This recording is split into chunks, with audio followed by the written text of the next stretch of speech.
تیرے کہنے پہ پی ٹی آئی کو ووٹ دیا. چنگی تبدیلی ہے بھائی. ساری چیزیں مہنگی ہو جائیں گی تو انسان کیا خریدے گا, کیا بیچے گا؟ پھر چل میں تجھے ایک کہانی سناتا ہوں, سن لے, تجھے اچھی لگے گی. ایک بہت امیر آدمی تھا, اس کے کوئی 20 دکانیں, 3-4 گھر, کوئی 4-5 گاڑیاں اور 5 بچے تھے. ایک دن ایسا ہوا اس آدمی کا ایکسیڈنٹ ہوا اور وہ مر گیا. بچے کیونکہ چھوٹے تھے, کاروبار سنبھال نہیں سکتے تھے, تو محلے کے لوگوں نے سوچا کہ کسی ایک شخص کو ان کی کفالت پہ لگا دیا جائے. انہوں نے محلے میں سے ایک شخص کو ان کی کفالت کی ذمہ داری دے دی. کچھ دن گزرے تو اس شخص نے سوچا کہ ان بچوں کی جائیداد سے کچھ پیسے کمائے جائیں. اس نے کیا کیا, ان بچوں کی جائیداد میں سے 2 دکانیں کسی تاجر کو گروی رکھوا کر تو بہت سارا قرضہ لے لی. اب اس نے اس قرضے میں سے کچھ پیسے تو بچوں کو دے دیے, باقی پیسے اس نے سارے اپنی جیب میں ڈال دیے. بچے خوش ہو گئے, ان کی ضرورتیں بھی پوری ہو گئیں, باقی پیسوں کی وہ عیاشی کرنے لگ گئے.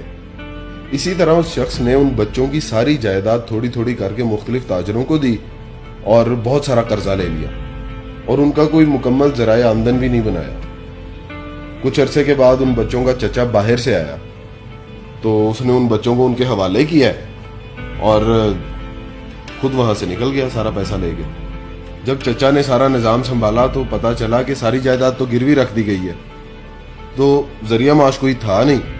چچا کو پھر مجبوراً قرضہ لینا پڑا اور بچوں کو دکانوں پر بٹھایا تاکہ وہ کاروبار بھی سنبھال سکیں اور ذریعہ معاش بھی بن سکے اور ان بچوں کا مستقبل محفوظ ہو جائے.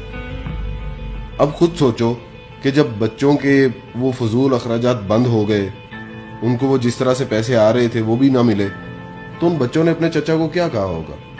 تو بچے تو کہیں گے تیرا بیڑا گرک ہو, تیرا کھانا خراب ہو, تو نے تو ہم سے سب کچھ چھین لیا. وہ تو اسے گالیاں دیں گے. یہی عمران خان کے ساتھ ہو رہا ہے.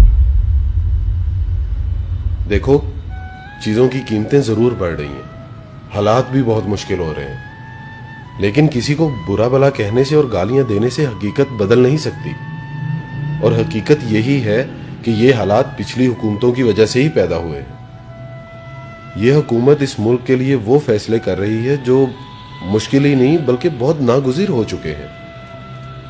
یاد رکھنا, یہ ملک ہمارا گھر ہے اور اپنے گھر کو بچانے کے لیے اور سنبھالنے کے لیے اپنوں کو ہی قربانیاں دینی پڑتی ہیں, اکٹھے ہو کر چلنا پڑتا ہے. اور اگر ہم سب ساتھ مل کر چلیں گے تو انشاءاللہ ضرور بدلے گا پاکستان.